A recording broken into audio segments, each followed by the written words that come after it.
Olá, meus irmãos, a graça e a paz do nosso Senhor e Salvador Jesus Cristo.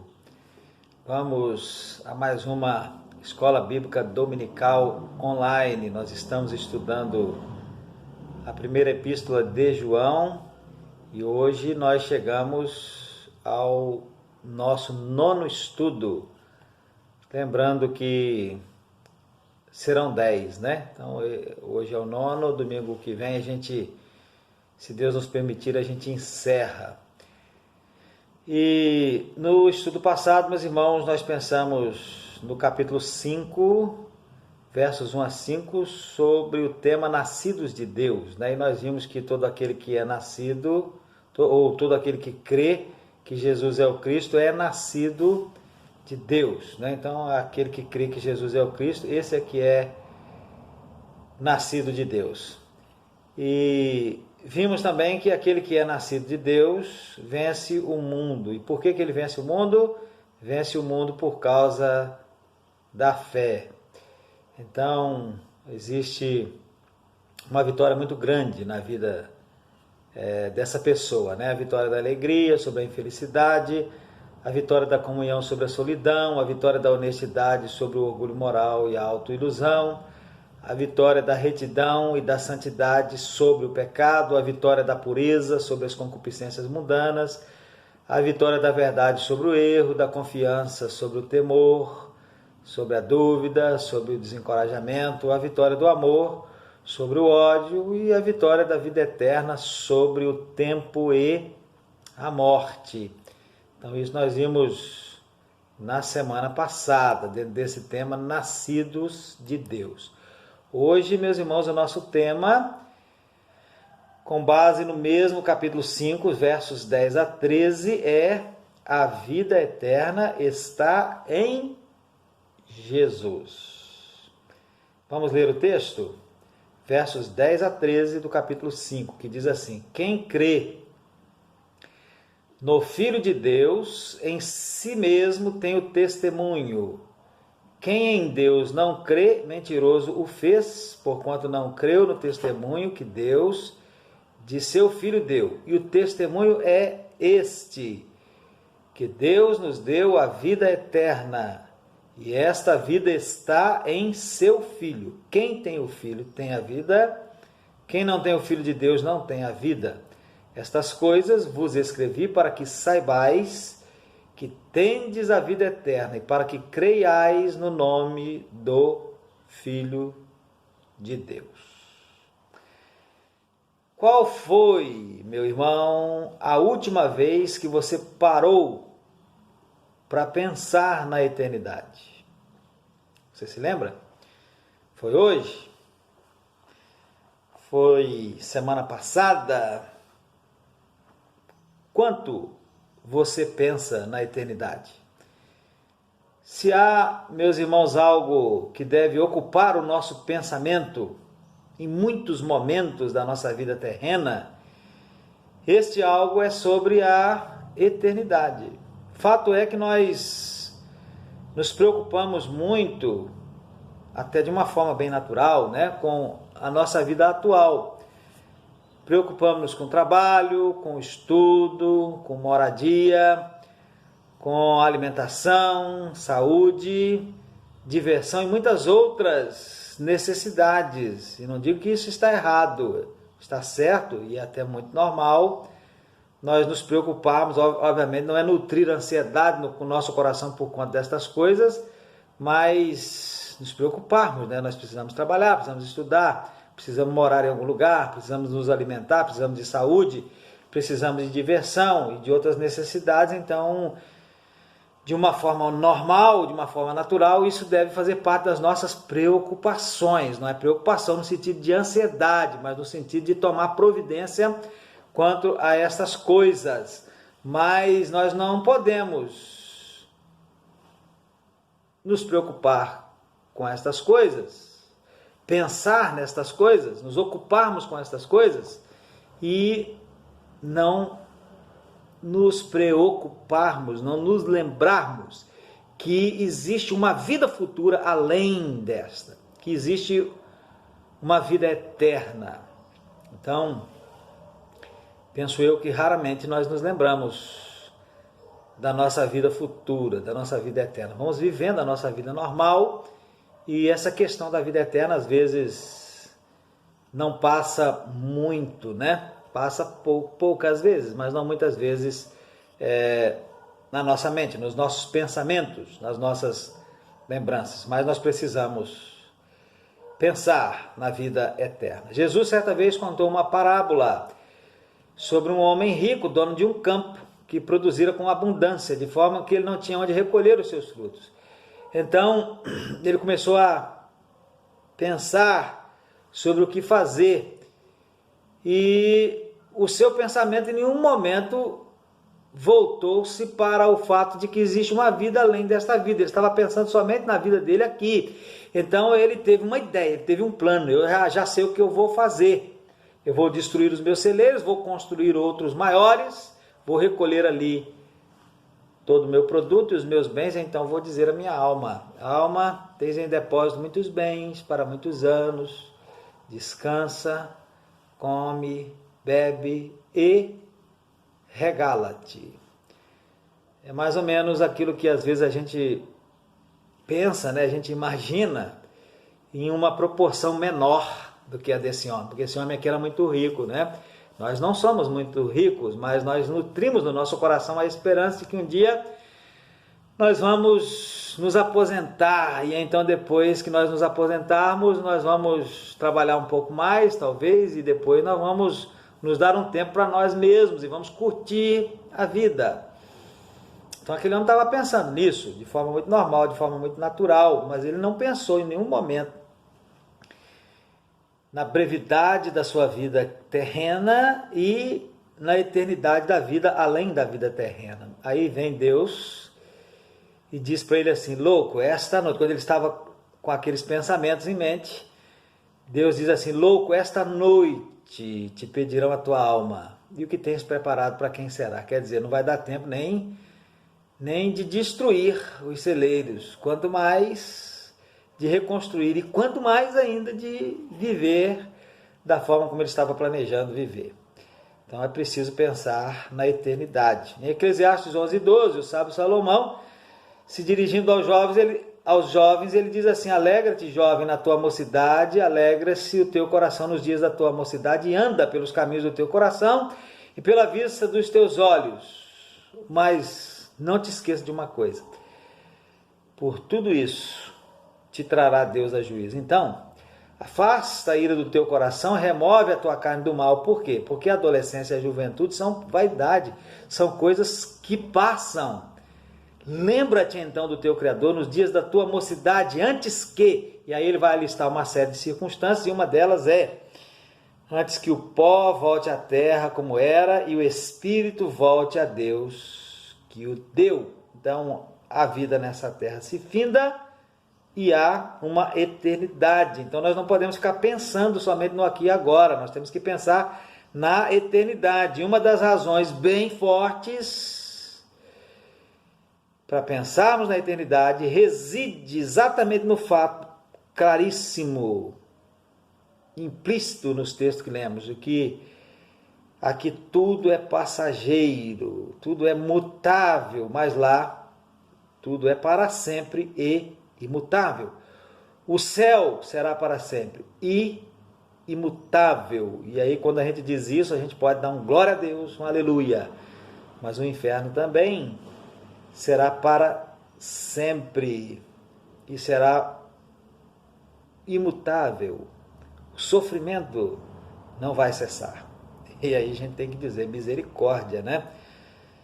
Senão, talvez para nós mesmos, porque já entregamos a nossa vida para Jesus, clamar por misericórdia pela vida de muitos outros que ainda não têm a garantia de estar no céu na eternidade.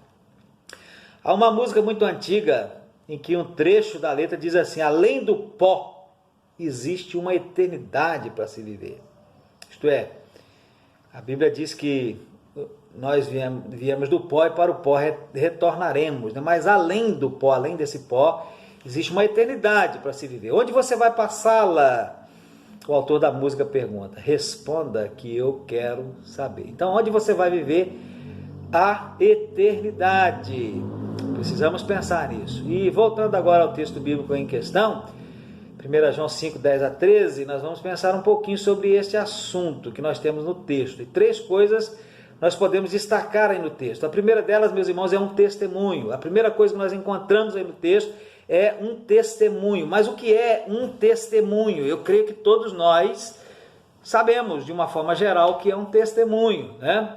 Mas quando a gente olha para um dicionário, a gente tem uma clareza maior. E olhando então para um dicionário simples, desses dicionáriozinhos, né, que os meninos levam para a escola, nós encontramos ali que um testemunho é uma declaração, é uma alegação de uma testemunha em juízo, é um depoimento, uma prova, um vestígio. Sendo assim, então, esse trecho bíblico já começa dizendo para nós que há uma declaração, que há um depoimento. E esse depoimento não é um depoimento externo, é um depoimento interno, um depoimento que Deus imprimiu no nosso interior, dentro de nós. O verso anterior, nós lemos os versos 10 a 13, o verso anterior diz que quem crê no Filho em si mesmo, dentro de si mesmo, tem o testemunho. E Paulo, escrevendo aos Romanos, capítulo 8, 16, ele nos informa que o Espírito Santo testifica com o nosso espírito que nós somos filhos de Deus. Quer dizer, dentro de nós o Espírito de Deus dá um testemunho ao nosso espírito, né, de que nós somos filhos de Deus. E o nosso texto base, 1 João 5, 10 a 13, nos informa, meus irmãos, nos declara de forma bem objetiva que testemunho é esse. Qual é esse testemunho? Deus nos deu a vida eterna. Então, algo que nós temos que nos perguntar numa autoanálise, né, é se nós temos tido esse testemunho que vem de dentro. Tenho eu tido esse testemunho que vem de dentro? Tenho eu sentido esse testificar do Espírito Santo de Deus ao meu espírito humano, que eu sou filho de Deus? Você tem sentido a presença do Espírito Santo de Deus testemunhando ao seu espírito humano que você é um filho de Deus? Muito importante isso, meus irmãos. E outra coisa, se nós atentarmos direitinho para esse testemunho revelado nesse trecho, então há um testemunho, e se nós atentarmos direitinho para esse testemunho, nós descobriremos uma outra coisa muito importante, uma doutrina: é Deus quem dá a vida eterna. Nós não podemos comprar a vida eterna, nós não podemos adquirir a vida eterna com os nossos méritos pessoais, é Deus quem nos-la dá. Então nós só podemos receber das mãos do Pai, é pura graça, como mostra Efésios 2, verso 8 e 9, porque pela graça sois salvos, mediante a fé, e isto não vem de vós, é dom de Deus, não de obras, para que ninguém se glorie. Então, o primeiro destaque é que há um testemunho. Que testemunho é esse? Deus nos deu a vida eterna. Nós precisamos, e esse testemunho está dentro de nós, é o Espírito de Deus que testemunha isso ao nosso espírito humano. Nós precisamos sentir isso da parte de Deus. A segunda coisa a se destacar, meus irmãos, nesse texto é acerca da localização da vida eterna. Onde está localizada a vida eterna? Onde está essa vida eterna? Para que nós possamos encontrá-la. Mas antes de pensarmos propriamente sobre a localização da vida eterna, convém nos entender um pouquinho sobre o que a Bíblia quer dizer quando usa o termo vida eterna. Porque quando nós pensamos sobre vida eterna, quando nós falamos isso, vida eterna, nós podemos ficar imaginando que vida eterna significa existir para sempre. E obviamente que existir para sempre está incluído, mas vida eterna não é apenas existir para sempre. Porque se nós pensássemos em vida eterna apenas como um existir para sempre, nós poderíamos dizer que no inferno também há vida eterna. Mas no inferno não há vida eterna. No inferno há um existir para sempre. Mas esse existir para sempre em tormento não pode ser chamado de vida. Então é chamado nas Escrituras de morte eterna. Ter vida eterna é viver para sempre ao lado de Deus. Vida esta que é cheia de significado e se caracteriza por um certo compartilhamento da plenitude de Deus. Isso é ter vida eterna. Se o indivíduo não tem isso, não tem essa vida eterna, não quer dizer que ele morrerá e tudo se findará para ele. Não, ele vai continuar vivo, só que num lugar cuja vida não pode ser chamada de vida e sim de morte. Então, vida eterna é isso, né? É um existir para sempre, mas um existir para sempre cheio de qualidade, né? Um existir para sempre ao lado de Deus, do nosso Criador. Uma existência repleta de alegria, de delícias eternas. Uma existência separada de Deus, ela não pode ser chamada de vida, é chamada de morte. Então, depois de falar isso, agora nós podemos então falar sobre a localização da vida eterna. E aí, sobre isso, o texto diz que a vida eterna está localizada em Jesus. A vida eterna está localizada em Jesus. E com isso, o Espírito Santo de Deus, nas Escrituras, através de João, está nos informando que não adianta nós buscarmos essa vida em qualquer outro lugar. Ela está em Jesus. Essa é uma outra doutrina claríssima da palavra de Deus. Então já são duas, pelo menos duas nesse texto, né? Deus é quem dá a vida eterna e, segunda, ele a dá por intermédio de seu Filho Jesus. Jesus, meus irmãos, certa vez, quando ele dizia algumas palavras para algumas pessoas que estavam junto dele, ele disse, está em João 8, 39 a 40, olha, examinais, ou seja, vocês examinam as Escrituras, porque julgais ter nelas a vida eterna, e são elas, as Escrituras, que testificam de mim, contudo, não quereis vir a mim para terdes vida eterna. Em outras palavras, Jesus estava dizendo assim, olha, vocês estão examinando nas Escrituras com o intuito de encontrar a vida eterna, vocês estão examinando no lugar certo. As Escrituras apontam o caminho da vida eterna, e essas Escrituras apontam para mim. O local onde se encontra a vida eterna é em mim. Mas vocês não querem vir a mim.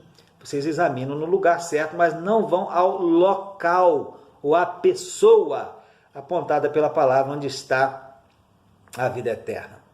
Porque Jesus é a localização da vida eterna. Mas Jesus não é somente a localização da vida eterna. Em João 14,6, ele mesmo diz que ele também é o caminho que leva a esta vida, é a verdade única que liberta para esta vida e ele é a própria vida. Ele mesmo quem disse, eu sou o caminho, a verdade e a vida. Ninguém vem ao Pai senão por mim. Voltando a João 8, meus irmãos, agora eu falei para os irmãos o verso 35, né? Aliás, eu falei para os irmãos, foi o verso 35? Não. Deixa eu ver aqui, deixa eu conferir, né? Foi os versos 39 e 40. Mas no mesmo João 8, agora nos versos 31 a 36, nós encontramos, meus irmãos, Jesus dizendo algo muito importante a alguns judeus que creram nele. Veja o diálogo de Jesus com eles. João 8, 31 a 36. Disse, pois, Jesus aos judeus, veja que diálogo, olha, disse, pois, Jesus aos judeus que haviam crido nele, se vós permanecerdes na minha palavra, sois verdadeiramente meus discípulos, e conhecereis a verdade, e a verdade vos libertará. Responderam-lhe, então, somos descendência de Abraão, e jamais fomos escravos de alguém, como dizes tu, sereis livres? Replicou-lhe Jesus, em verdade vos digo que todo que comete pecado é escravo do pecado. O escravo não fica para sempre na casa, o filho sim, para sempre. Se, pois, o filho vos libertar, verdadeiramente sereis livres. Se o filho vos libertar, verdadeiramente sereis livres. Se permanecerem na palavra do filho, na palavra de Jesus, verdadeiramente sereis seus discípulos. Conhecereis a verdade vos libertará. Então, é mais uma maneira de dizer que a vida eterna está localizada, essa liberdade para a vida eterna está localizada em Jesus. Então eu pergunto, você tem procurado a vida eterna?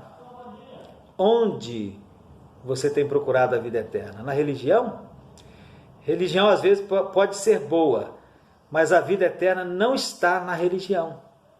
Você tem procurado nas boas obras? Boas obras é algo excelente. Diz a palavra que elas foram preparadas por Deus de antemão para que andássemos nelas. Os que encontraram a vida eterna certamente andarão nelas, mas a vida eterna não está nas boas obras. Tem gente procurando a vida eterna, a salvação até em, entre aspas, lugares especiais. E eu, quando falo isso, falo de pessoas que se desviam após alguma espécie de misticismo. Mas é interessante que tem até algumas igrejas que se consideram esses lugares especiais, igrejas evangélicas, onde se consideram esses lugares especiais onde a vida eterna está, mas a vida eterna não está em lugares especiais. Então onde está, pastor, para que nós paremos de procurar? Ora, Deus está nos dizendo claramente em sua palavra, ela está em Jesus. Ele é o Cordeiro de Deus que tira o pecado do mundo. E em nenhum outro há salvação, e nenhum outro nome há dado entre os homens pelo qual devamos ser salvos. Então, se você chegar lá diante de Deus no céu e dizer assim, olha, eu quero morar aqui na eternidade. Por quê? Porque eu fiz parte de uma religião, porque eu fiz boas obras, porque eu fui integrante de um lugar especial, um lugar místico. Essa não é uma boa resposta. A única resposta aceitável diante de Deus é se nós entregamos, se nós buscamos a vida eterna em Jesus. Se nós rendemos o nosso coração a Jesus. Por quê?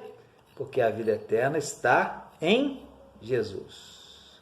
A localização da vida eterna é Jesus. Passemos agora, meus irmãos, ao terceiro destaque, que é uma pergunta: quem tem a vida eterna? Então já vimos que há um testemunho, Deus nos deu a vida eterna, e vimos também que esta vida está localizada em seu Filho, Jesus. E agora chegamos a uma questão: quem tem a vida eterna? A resposta não poderia ser mais clara. O texto diz claramente que quem tem o Filho tem a vida, e talvez para deixar mais claro ainda, o Espírito Santo orienta João a escrever também que aquele que não tem o Filho de Deus não tem a vida eterna. Será que precisa de uma resposta mais clara do que esta? Eu creio que não. Esta clareza, ela já é mais do que suficiente. Porém, meus irmãos, para aqueles que são mais exigentes, nós podemos dizer alguma coisa a mais. João diz quem tem o Filho. E talvez alguém possa perguntar: como fazer para ter o Filho? Para ter o Filho, é preciso primeiro entregar-lhe a alma. É preciso recebê-lo como aquilo que ele representa. E isso significa que nós teremos um Salvador, porque ele é Salvador. Lucas 2,11 diz: hoje vos nasceu na cidade de Davi, quando é anunciado o nascimento de Jesus, diz: hoje vos nasceu na cidade de Davi o Salvador, que é Cristo o Senhor. Então, isso significa recebê-lo, significa que teremos um Salvador, né? Precisamos recebê-lo como Salvador. Recebê-lo significa que, como tudo aquilo que ele é, significa que teremos um advogado junto ao Pai. Né? A palavra de Deus diz em 1 João 2,1: filhinhos meus, essas coisas vos escrevo para que não pequeis. Se todavia alguém pecar, temos um advogado junto ao Pai, Jesus Cristo, o justo, aquele que intercede por nós. Recebê-lo como aquilo que ele representa, como aquilo que ele é, tudo aquilo que ele é, significa que nós teremos um mediador. Né? 1 Timóteo 2, 5-6: há um só Deus e um só mediador entre Deus e os homens, Cristo Jesus, homem, o qual a si mesmo se deu em resgate por todos. Testemunho esse que se deve prestar em tempos oportunos. Então, quem é preciso receber a Jesus assim: para ter o Filho de Deus é preciso entregar-lhe a alma, recebê-lo dessa forma, como tudo aquilo que ele representa, né? Como Salvador, advogado, mediador e tudo mais que ele representa nas Escrituras. E que quem tem o Filho tem então a vida eterna. Quem tem o Filho de Deus, quem tem Jesus, recebe Jesus assim, se entrega a Jesus crendo nele dessa forma, crendo em tudo aquilo que ele é, então tem a vida eterna. Quem tem o Filho tem a vida eterna, complementa João. Mas é interessante que João também diz, né, que aquele que não tem o Filho de Deus não tem a vida eterna. E isso significa que os condenados terão certa forma de vida. Os condenados não vão ser destruídos, como querem ensinar alguns. Não, os condenados também terão certa forma de vida, mas essa vida não é a vida de Deus. Viverão para sempre, mas não sendo cheios de toda a plenitude de Deus, não sendo possuidores do tipo de vida que Deus possui, e sendo assim permanecerão naquilo que só pode ser chamado de morte eterna, sem importar que outro tipo de existência venham a ter. Essa existência só pode ser chamada de morte eterna. Longe de Deus, na eternidade, não é vida, é morte eterna. É tão ruim que não pode ser chamado de vida, é morte eterna. Então quem tem a vida eterna? Somente quem tem o Filho de Deus, somente aquele que a Jesus já entregou a própria vida. Então, concluindo, eu pergunto, mesmo já sabendo qual é a resposta no caso de alguns ou de muitos que estão estudando juntamente comigo esta lição. Jesus Cristo já habita no trono do seu coração? Você já pertence a Ele? Você pode sentir nesse instante o Espírito de Deus testificando ao seu espírito que você é um filho de Deus?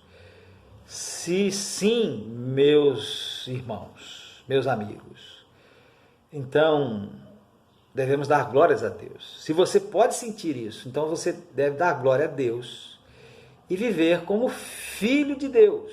Como é viver como filho de Deus? Olha, isso é uma coisa simples de se compreender. E quem tem filhos um pouco crescidos tem o exemplo dentro da sua própria casa, porque certamente já teve a oportunidade de repreender o filho em alguma questão, dizendo que não foi isso que você o ensinou. Então, viver como filho de Deus é viver aquilo que ele ensinou em sua palavra.